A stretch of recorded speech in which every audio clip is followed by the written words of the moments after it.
ஸ்ரீ ராமகிருஷ்ணர் அளித்த நம்பிக்கை.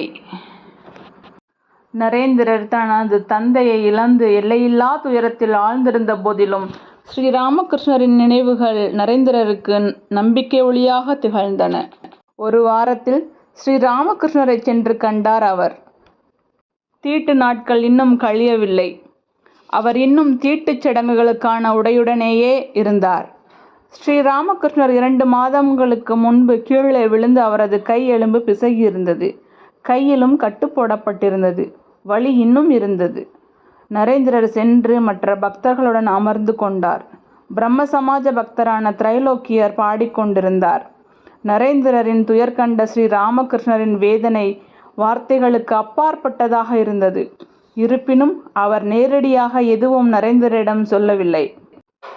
பாடல் முடிந்ததும் உலகம் மற்றும் இறைவனை பற்றிய பல கருத்துக்களை கூறிவிட்டு, உடம்பு 2 நாட்களுக்கு மட்டுமே, கடவுள் ஒருவரே உண்மை, உடம்பு இதோ இருக்கிறது, மறுகணம் இல்லை, உடம்பிற்கு இன்பத் துன்பங்கள் இருக்கவே இருக்கின்றன, நரேந்திரனை எடுத்துக்கொள்ளுங்கள், தந்தை இறந்து விட்டார், வீட்டில் தாங்க முடியாத கஷ்டம், எந்த வழியும் பிறக்கவில்லை, இறைவன் சில சமயம் நம்மை இன்பத்தில் வைக்கிறார், சில சமயம் துன்பத்தில் வைக்கிறார் என்று கூறினார்.